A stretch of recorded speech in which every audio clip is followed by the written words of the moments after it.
Ma reconversion. Votre reconversion. Ta reconversion. Sa reconversion. Tes reconversions. Notre reconversion.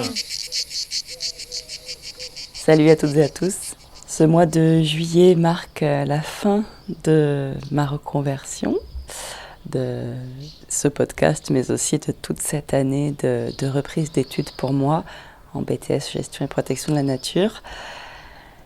Et donc, c'est un peu l'apogée, puisque je viens de recevoir mes notes. On vient tous de recevoir nos notes en même temps sur un site internet. Alors, on n'était pas tous ensemble, donc on s'est envoyé des messages sur WhatsApp interposés. Et vous devinez à mon sourire que ça s'est bien passé pour moi, pour toute la classe aussi, c'est-à-dire qu'ils ont tous eu leur BTS. Félicitations à tous, tous les 15. Et moi, j'ai 16 de moyenne, donc je suis contente.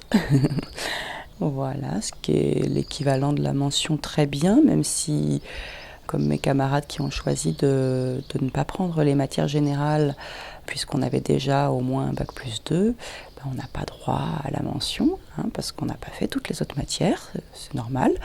Les autres ont eu une charge de travail vraiment très très très élevée, je ne m'attendais pas à ça pour un BTS. Donc franchement, chapeau, parce que c'est un BTS en un an, il faut le rappeler.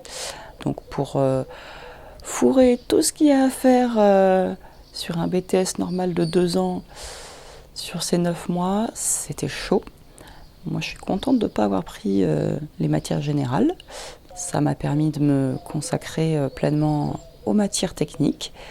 Et aussi, il faut penser quand on a des contraintes familiales, puisqu'on est en reprise d'études, on n'est pas, on sort pas du bac avec uniquement ses études à gérer. On a aussi parfois une famille, comme c'est mon cas, parfois des longs trajets pour aller en centre de formation, comme c'est mon cas. Donc, je suis bien contente d'avoir réussi à mener tout ça de front. C'était très éprouvant, très fatigant. Donc maintenant c'est la libération. Donc juillet n'est pas terminé par contre. Je vous avais expliqué que comme la formation avait été retardée d'1 mois, qu'on avait commencé en octobre au lieu de septembre, en fait il y a encore des cours en juillet, mais c'est des cours beaucoup en extérieur, des randonnées, donc c'est cool. Par exemple au barrage de Bimont et barrage Zola à Aix, sous le cagnard, comme on dit ici, sous le soleil, mais super. Et puis, on est allé à la poudrerie de Saint-Chamas. C'est un ancien terrain militaire qui a été rendu à la nature, magnifique. On a fait une formation de premier secours, secouriste au travail, SST, sur 2 jours, donc ça c'est cool. J'avais déjà fait une formation premier secours, mais le premier niveau, le PSC1, au Parc des Alpilles. Mais quand on ne pratique pas, on oublie beaucoup et on ne peut jamais en faire trop de ce genre de choses parce qu'une fois arrivé en situation, si ça nous arrive, mieux on est préparé, mieux ce sera. On a fait une fresque de la biodiversité avec Élise Erard, fresqueuse. C'était très intéressant, c'est comme la fresque du climat en gros, mais avec la biodiversité. Donc avec nous c'était un peu plus facile, on va dire, parce qu'on avait toutes les notions, donc c'est allé assez vite. Et ensuite, la partie débat était très, très intéressante, c'était le plus intéressant.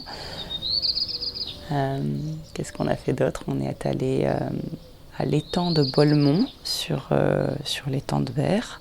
Donc c'est un endroit qui a été aménagé, qui appartient au Conservatoire du Littoral, géré par la métropole Aix-Marseille et les différentes communes autour. C'est bien sympathique, une très belle promenade plate en plus, donc pour les personnes qui ne sont pas spécialement sportives ou d'un certain âge ou les parents avec poussette, poussette un peu tout terrain parce que c'est du sable et des cailloux, mais c'est plat et avec de très beaux paysages, notamment des oiseaux d'eau.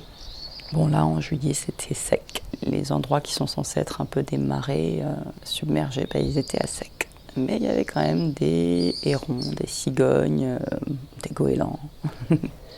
Donc merci beaucoup de m'avoir suivi au cours de cette année de reconversion. Donc maintenant la suite, vous allez jamais le croire. Moi aussi j'ai du mal à le croire. Donc parmi nos formateurs, ce sont en grande partie des contractuels. 2 d'entre eux viennent d'une association qui s'appelle E4, expertise écologique et éducation à l'environnement. Et il y a un des 2 formateurs qui déménage, Jérôme, que je salue et que je remercie pour ses excellents cours. Donc c'est notre prof d'animation nature et de concertation territoriale. Et du coup, on m'a proposé de le remplacer. Voilà. Ça fait bizarre parce que passer du siège de l'élève à la place de professeur, écoutez, j'ai déjà enseigné le journalisme au CUEJ, au Centre universitaire d'enseignement du journalisme de Strasbourg, où j'ai fait mes études en intervenante professionnelle comme ça sur quelques jours dans l'année, et aussi à l'IUT du Puy. Et c'était cool, j'avais bien aimé, donc j'ai hâte.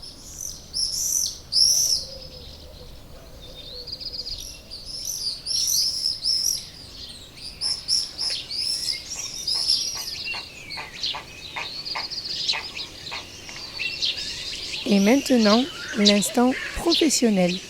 Rencontre avec Sophie Bourdin. Alors maintenant, on est avec Sophie Bourdin dans un lieu qui lui est cher. Elle va nous l'expliquer. Sophie, bonjour. Bonjour. Est-ce que tu peux te présenter, s'il te plaît ? Alors donc je m'appelle Sophie Bourdin, j'ai 44 ans et donc je vis dans les Bouches-du-Rhône sur la Côte Bleue à Soussé-les-Pins.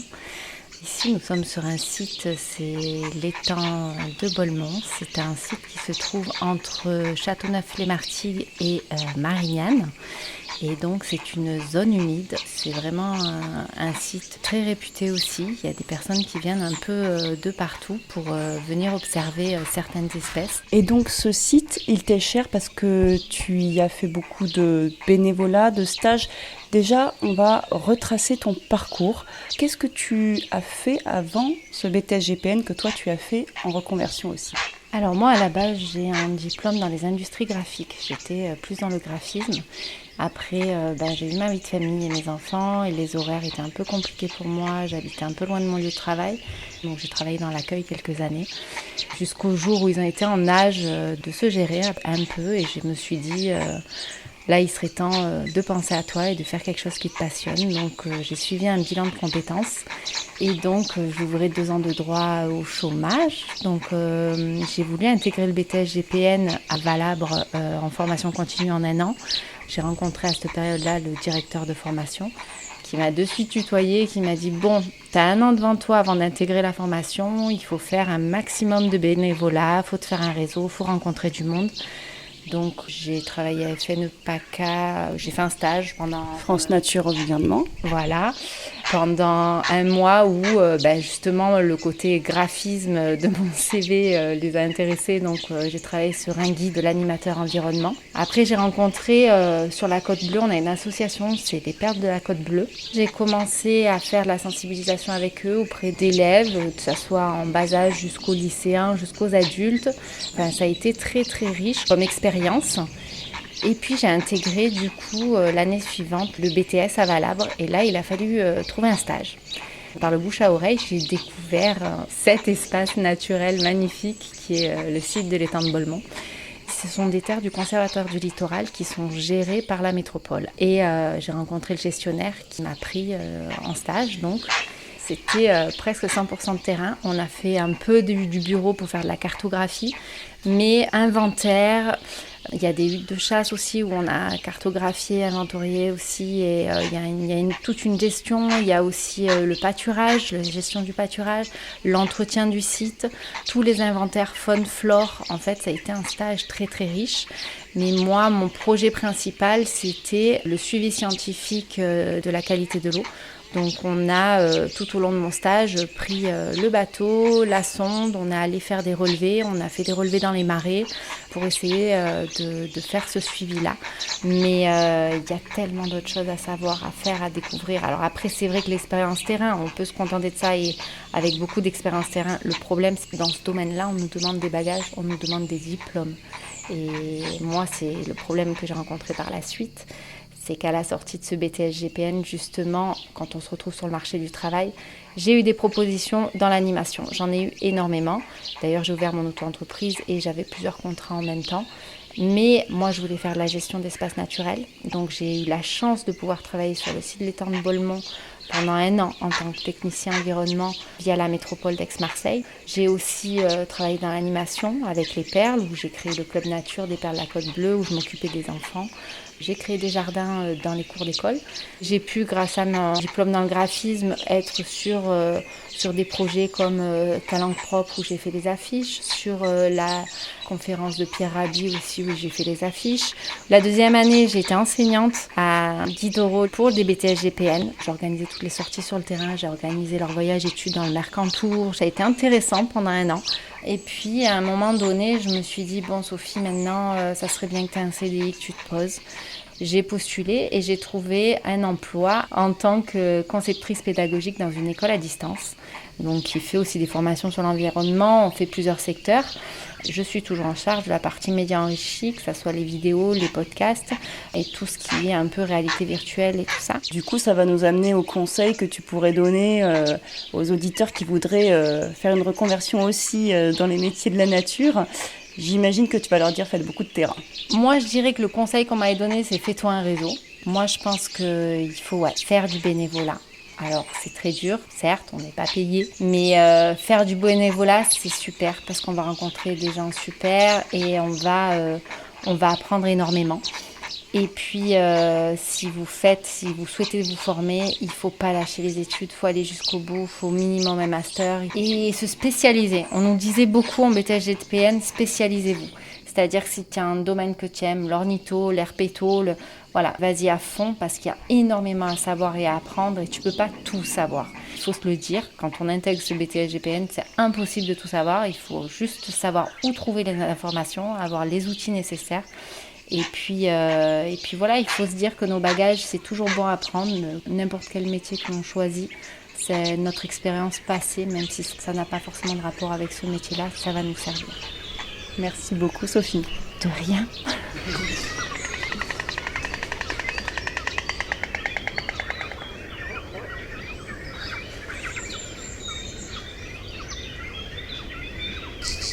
Et maintenant, l'instant camarade de promo.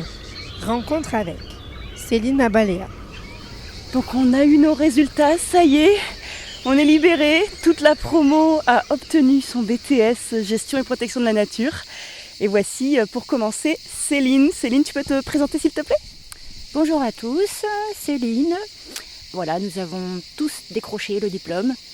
Après une année très très très studieuse, mais aussi très conviviale, franchement très solidaire, c'était vraiment super. Alors toi en plus tu peux être super fière de toi parce que tu as une belle note à l'écrit et c'est pas donné hein, ce genre de note. D'autant plus que dans l'année c'était vraiment pas folichon, c'était au sujet de l'étude de cas et mon premier exercice m'a valu la note de 3 sur 20. Ah oui. Donc ça démarrait très très mal et petit à petit j'ai compris la démarche et je me suis éclatée le jour de l'examen. Le cas en question, il s'agissait d'un marais en bord de mer, donc je suis très fière. Et tu as eu 16. Et j'ai eu 16.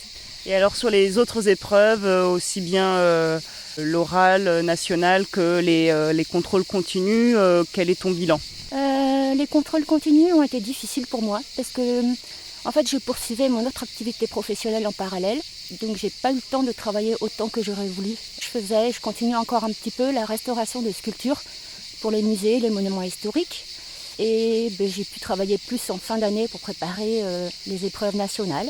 Donc j'ai rattrapé mes notes médiocres du courant de l'année. Voilà. Alors pour qu'on te découvre un petit peu, donc tu as 52 ans maintenant, c'est ça ? Oui. Voilà, donc tu es notre doyenne. C'est ça. Mais vous êtes quand même 3 dans la promo à avoir plus de 50 ans, donc félicitations déjà. Hein, c'est pas évident, j'imagine, de reprendre des études à cet âge. Non, d'autant plus que un des profs, par exemple, avait la moitié de mon âge. Mais justement, une promo multigénérationnelle, c'était vraiment super intéressant et très gratifiant. Et alors ton stage, tu l'as réalisé à la ville de Marseille, ça s'est passé comment ?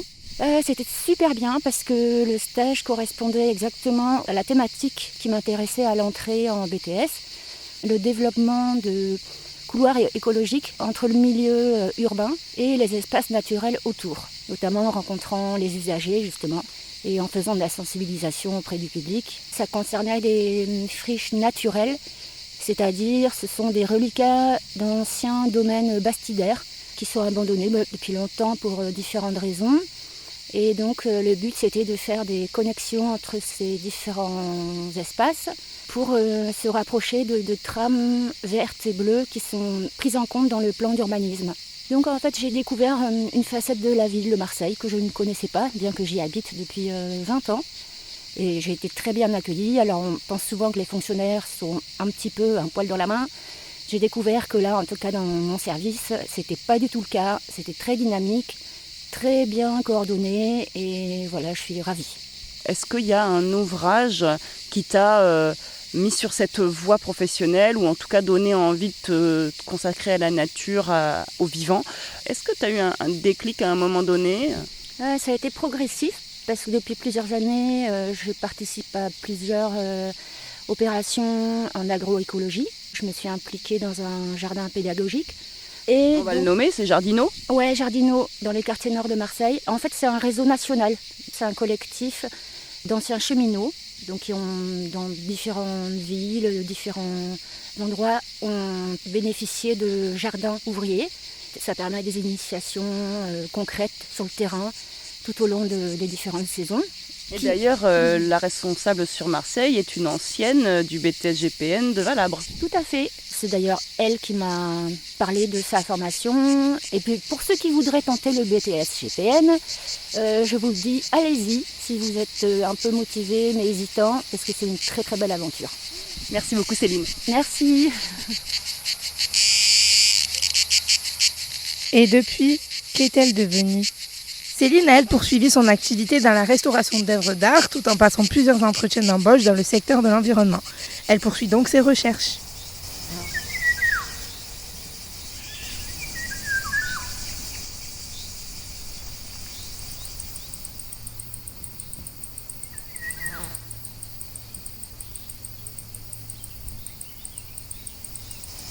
Rencontre avec Alexandre Lavigne. Et maintenant, je vais vous présenter Alexandre. Alors, tu as quel âge ? 34 ans. Alors, je viens de Cannes et suite à mon baccalauréat, j'ai fait une formation d'infographiste où j'ai fait ce métier pendant à peu près 1 an en auto-entrepreneur. Ensuite, j'ai été croupier pendant une dizaine d'années et j'ai entrepris un voyage de 2 ans en Océanie et en Asie où j'ai pu constater en fait les dégâts de l'homme surtout sur les coraux marins, ce qui m'a particulièrement affecté. Et de ce fait, quand je suis rentré en France, j'ai décidé d'entreprendre cette reconversion dans ce BTS Gestion et Protection de la Nature. L'année n'a pas forcément été super facile pour toi. Oui, c'était très difficile, avec des petites complications médicales. Mais au final, j'ai tenu bon et quand on veut, on peut. Alors on peut peut-être le dire, il s'agit de troubles 10 qui n'ont pas en fait été pris en compte. Il y a un peu de ça aussi. C'est vrai que j'ai fait un peu ma demande étant donné que j'étais dyslexique. Quand j'ai passé mon bac, donc il y a une dizaine d'années, j'ai pu avoir l'occasion d'avoir ce tiers-temps qui m'a particulièrement aidé pour les examens parce qu'on a à peu près 3/4 d'heure en plus que les autres.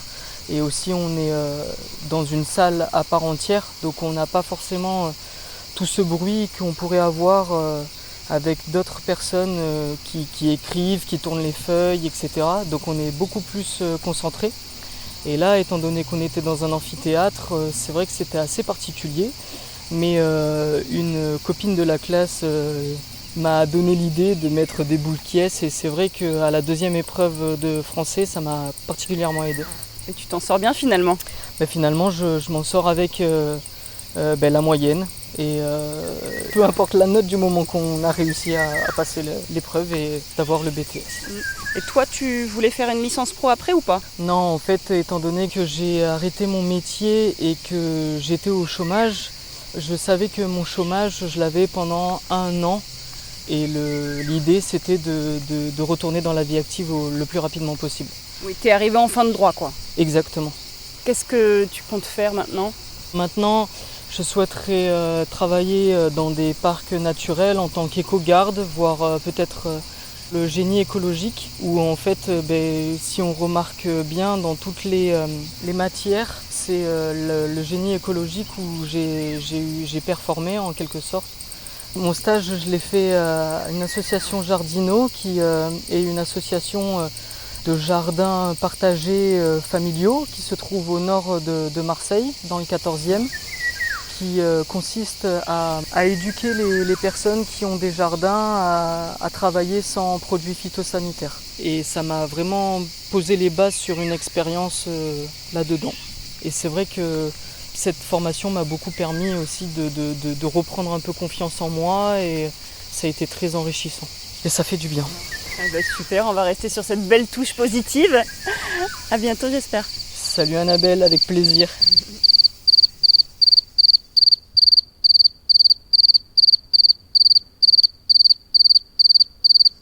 Et depuis, qu'est-il devenu ? Alexandre a eu des entretiens d'embauche en tant qu'éco-garde, animateur nature et technicien de l'environnement, mais il n'a pas été retenu. En attendant, il a repris les saisons en étant croupier en casino, tout en cherchant du travail. Rencontre avec Nelly Pourcin. Et maintenant, c'est au tour de Nelly. Salut Nelly. Bonjour Annabelle. Alors Nelly, tu as eu des bons résultats, toi aussi. Ben oui, plutôt pas mal, je suis contente. Tu as eu la mention bien ? Alors moi, j'ai pas eu de mention puisque j'ai pris les dispenses, mais effectivement, ça équivaut à la mention bien. Voilà, autour de 15. Bravo. Merci, je suis contente. Ouais, t'es contente. Oui, on n'a pas travaillé pour rien cette année. Qu'est-ce que tu retiens de cette formation, dans le positif, dans le négatif Qu'est-ce qui t'a marqué ? Alors du coup, avant d'entamer la formation, j'ai fait pas mal de recherches et quand j'ai entamé la formation au mois d'octobre, je me suis rendu compte que les cours qu'on allait avoir, ça allait être vraiment passionnant, surtout expertise naturaliste, c'est vraiment moi ce que je recherchais. Les cours qu'on a eus et génie écologique aussi, ça m'a beaucoup plu. Je crois que d'ailleurs en expertise naturaliste, tu as eu 19. Oui, effectivement, oui, j'ai eu une très bonne note. J'étais motivée et oui, le sujet me parlait bien. Tu as eu un stage très terrain, toi. Oui, c'est vrai. J'ai fait mon stage chez SPS, une petite association de protection de la nature dans le Var, que je remercie et à qui je passe un petit coucou. Non, c'était vraiment très enrichissant et effectivement, tous les jours, j'étais sur le terrain à faire du canoë pour des expertises avec les tortues d'Hermann, tortues florides, tortues cistudes. Donc non, j'étais au paradis. Dans ton passé, ta vie antérieure, on va dire, puisqu'on... Non, t'es pas vieille d'ailleurs, t'as quel âge ? J'ai 32 ans. Voilà, donc tu exerçais un autre métier, comme nous tous, c'était quoi ? Alors je travaillais au service armement, donc non, pas avec les armes pampan, mais dans le domaine de l'offshore, donc tout ce qui est pétrolier. Moi j'étais en charge du planning des équipages, gestion des carrières des marins. Donc en fait c'est un travail de bureau, beaucoup de stress, beaucoup d'appels téléphoniques, d'échanges de mails, un travail beaucoup trop stressant et beaucoup trop en lien avec l'industrie du pétrole. Et moi qui aime les animaux, qui aime la nature, dès que je vois quelqu'un qui jette un mégot, je pleure. Donc non, il fallait que je me rapproche de mes vraies valeurs et de faire un métier qui me tienne à cœur et surtout de me sentir utile. J'imagine que quand tu vois des images d'oiseaux mazoutés là... je suis hyper triste quoi. Et puis je participais à ça donc j'étais plus en lien avec mes valeurs. Il fallait que je me retrouve. Je pense qu'il faut quand même être un peu militant et on a peut-être un peu peur de l'être justement.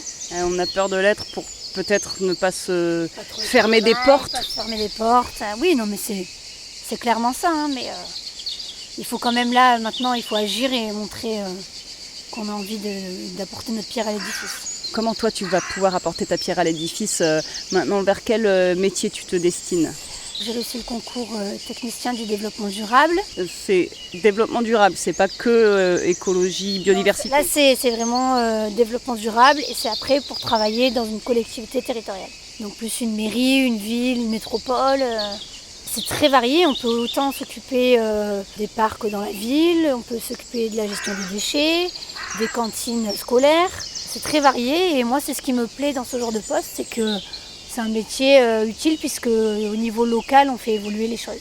Donc en fait ils te font faire une formation de 6 mois dans le nord de la France et après donc tu deviens fonctionnaire et selon une liste de postes au niveau national et selon donc ta position, ton rang, tu peux choisir un poste parmi cette liste. Alors qu'est-ce qui t'a poussé vers cette fibre pour l'écologie? Donc, est-ce qu'il y a des rencontres, un ouvrage, film, magazine, documentaire qui t'a plus marqué, ou c'était progressif ou c'était d'un coup? Raconte-nous. Alors il y a pas mal de petites choses, mais surtout un film effectivement. Un soir après le travail, je suis allée voir La Panthère des Neiges. Et quand j'ai vu ces magnifiques images, je me suis dit mais qu'est-ce que je fous là quoi? Pourquoi je suis pas dans la nature? Moi ce qui me plaît vraiment c'est les animaux. Hein. Et quand j'ai vu ce film là pendant 1h30, j'ai fait que pleurer et là je me suis dit bon, il se passe quelque chose quoi. Et c'est là que tu as regardé sur internet tout ce qu'il pouvait y avoir comme reconversion? Oui, reconversion, alors j'ai fait un bilan de compétences aussi, enfin j'en ai même fait 2. J'en ai fait un avec l'aide de Pôle emploi, ça a été vraiment utile puisque les 2 se sont bien complétés. J'ai fait pas mal de rencontres, j'avais plusieurs pistes, je me demandais si je voulais pas être agricultrice aussi. Mais bon, je pense que ça pour le coup c'est un métier peut-être un peu trop dur pour moi physiquement. Donc non, tout s'est bien goupillé et je pense que c'est un peu un signe de la vie quoi. Il fallait que je le fasse et j'ai jamais été aussi heureuse de toute ma vie quoi. Même mes proches me disent Nelly, t'es rayonnante, t'as vraiment trouvé ce qui te plaît. Donc je suis un peu en décalage avec mes proches du coup parce que ils s'en moquent. Mais non, au contraire, j'essaie de les sensibiliser et ça fait vraiment plaisir que mes proches justement m'écoutent et aient envie d'aller dans la même direction que moi en tout cas. Bon je te dirais qu'il y a un autre signe, c'est qu'il y a une petite plume d'oiseau qui s'est mise sur toi depuis tout à l'heure et elle est là et elle révolte sur tes cheveux, c'est très joli. C'est très joli, c'est une plume de pigeon ou... Je pense. Mais on aime les pigeons aussi. Hein. Oui. Non, voilà, donc très heureuse, j'espère juste trouver du travail, prendre des bonnes décisions par la suite. Et je continue à suivre les MOOC, les webinaires, à essayer de rencontrer du monde. Donc je pense que ça va prendre du temps, mais je suis persuadée que ça débouchera sur quelque chose. Vu comme tu es à fond, à 200%, je pense que ça va donner. Il faut. Tu vois, ce week-end, j'étais avec ma famille encore et ils m'ont dit « Mais Nelly, si ça marche pas, tu retournes dans ton ancien travail, c'est pas grave. » Je leur ai dit « Ah non, pas du tout, c'est impossible, je préfère aller travailler n'importe où, mais pas là-bas. » Voilà, ça va venir quand il faudra. Merci beaucoup Nelly. Merci Annabelle, à très vite. Et depuis, qu'est-elle devenue? Nelly a passé le concours de la fonction publique d'État. Elle est aujourd'hui inspectrice des installations classées pour la protection de l'environnement, en charge de la thématique des déchets et des carrières, à la Direction régionale de l'environnement, de l'aménagement et du logement, Bourgogne-Franche-Comté, à l'unité interdépartementale Nièvre-Yonne.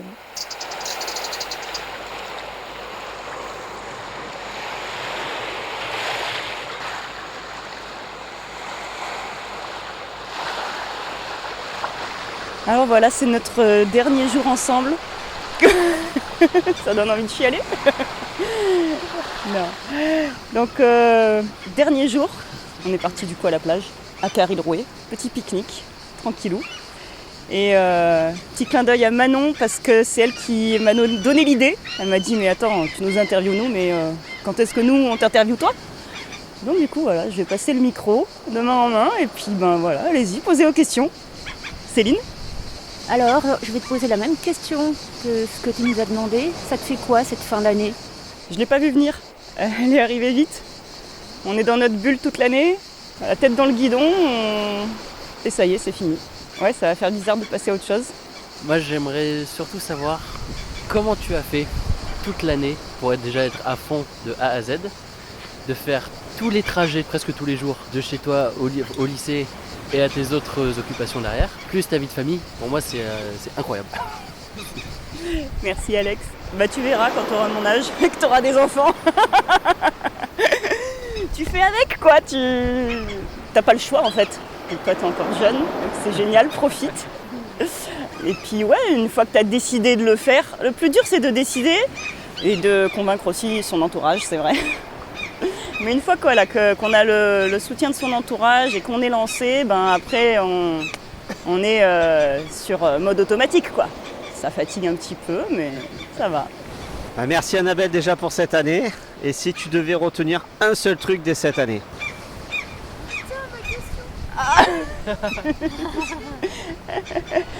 Un seul? C'est trop dur. Peut-être la superposition, du coup ça fait 2. la superposition des photos de groupe. Parce qu'on a pris une photo de groupe en tout début d'année sur le petit pont au-dessus de la Lune. Et puis on a pris la même photo en fin d'année. Et en fait, c'est super beau de voir de l'un à l'autre tout le chemin parcouru pour chacun d'entre nous et tous ensemble. Et les cheveux blancs. Et les cheveux blancs en plus. Parle pour toi. Bonjour, Alexandre Lavigne, tenant du titre du BTS GPN de Valabre. Plus sérieusement, moi je voulais savoir, avec tout le parcours que tu as fait, qu'est-ce qui t'a donné envie de rentrer dans ce BTS GPN ? Tellement de choses en fait. Pendant plusieurs années, en fait, j'avais un collègue à la rédaction, c'était plus un collaborateur externe, qui écrivait des articles sur l'écologie, une fois par mois. Ça s'appelait Veine verte, en référence à la verveine du Velay, en Haute-Loire, puisque c'était là-bas que je bossais. Et lui, il était à fond écologie. Mais à force de lire ses articles, ça a déteint sur moi. Donc salut à toi, Papa, c'est son surnom, son nom de plume. Et parmi ce qu'il avait écrit, il y avait aussi, il conseillait de lire notamment Peter Wohlleben, ce forestier allemand, qui a écrit plusieurs livres, mais le premier qui a vraiment fait un tabac, qui s'est vendu dans le monde entier, La vie secrète des arbres. Et du coup, je l'ai lu pendant le deuxième confinement. Et ouais, ça m'a fait quelque chose. Alors maintenant, avec le recul, je vois effectivement tous les reproches qu'on lui fait, c'est-à-dire que c'est très vu d'un point de vue d'humain et avec des métaphores. En même temps, quand on dit que l'arbre mère, ben voilà, il y a ces petits rejetons en bas, en même temps, c'est la vérité. Alizée ? Alors, vu que moi, on m'a volé ma question, du coup, j'en ai une autre. Si tu devais résumer le BTS en un mot, ce serait lequel ? J'ai le droit de dire 2 mots ? Ça dépend. Ça dépend, c'est la réponse qui nous a été donnée le plus souvent par nos professeurs, notamment Yann. C'est le slogan du BTS GPN ici. Nico ? Alors moi je voulais savoir quelle a été ta matière préférée ou tes matières préférées, dans quelle section tu t'es sentie la plus à l'aise ? Je ne dirais pas les mathématiques. Merci Christine, super prof, mais ça n'a pas suffi à faire de moi un génie des maths. Il y a tellement de choses qui ont été passionnantes au cours de cette année, on a appris tellement de choses. Le génie écologique, je crois. Amandine est une super prof. Et là, on était vraiment dans le concret, dans l'action aussi. Il y a tel problème, voilà qu'est-ce qu'on peut faire avec tel moyen, voilà pourquoi on le fait. Ouais, je pense que c'est le génie écologique. Et puis l'animation nature, j'ai beaucoup aimé. Moi, je me suis éclatée à faire des animations pour tous les âges. Voilà. Émilie ? Tu as la chance de sortir de cette formation avec un travail, ça c'est chouette. Mais j'aimerais savoir si un jour, à quel poste dans cette nouvelle branche tu pourrais te projeter. Fantasme, vas-y. Moi j'ai une autre passion, c'est l'Union européenne. Travailler pour des programmes européens, ça me plairait bien. Un programme LIFE par exemple, c'est l'instrument financier de la Commission européenne pour l'écologie. Ou même pour un bureau d'études un peu international auprès des institutions européennes, style Biotope ou autre, pour faire de la concertation. Ouais, ça me plairait bien. En tout cas, c'est exactement là-dedans qu'on te voit. Ouais, j'aimerais bien, ouais. Bruno ?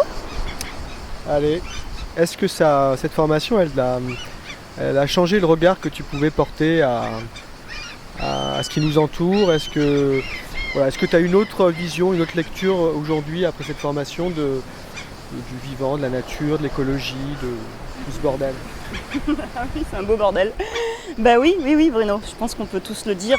C'est qu'avant, quand on se promenait en forêt ou dans un espace naturel, enfin moi en tout cas, je voyais du vert. Voilà, du vert. Bon, maintenant je dis oh regardez, telle espèce. Bon, parfois je la connais pas, mais au moins je sais dire qu'elle est différente de celle d'à côté, quoi. Alors qu'avant je voyais des feuilles. Voilà, donc ouais, c'est clair que maintenant, grâce à cette formation, je sais faire un distinguo et puis je sais au moins les grandes familles et pourquoi telle espèce elle est là et pas à côté. Et ça c'est fabuleux, quoi. Mieux connaître ce qui nous entoure, le vivant dont nous faisons partie, c'est passionnant. Merci à tous. C'est pas une question à te poser. Est-ce que j'ai une question à me poser à moi-même ? Qu'est-ce que je nous souhaite à tous ? Je nous souhaite tous de trouver le travail dont on rêve. On est déjà donc 4 sur 15 à avoir trouvé du travail, avant même d'être diplômé pratiquement, ou juste à la sortie. 100% de réussite, tout le monde l'a eu le BTS. Franchement, on mérite tous d'avoir ce dont on rêve, quoi. C'est le mot de la fin. On dit au revoir. Au revoir. Ma reconversion est portée par l'association Graines Provence-Alpes-Côte d'Azur, avec le soutien de la DRAF, du CFPPA d'Aix-Valabre, de l'Adréal, de l'Agence de l'eau Rhône-Méditerranée-Corse et de la région Sud. Un immense merci à eux. Et surtout à vous, si vous aussi, vous voulez soutenir les acteurs de l'éducation à l'environnement et au développement durable, faites un don aux Graines Provence-Alpes-Côte d'Azur sur Hello Asso. Il sera déductible à 66% des impôts. Plus d'infos dans la bio et sur grainespaca.org. À très vite pour la suite de cette aventure.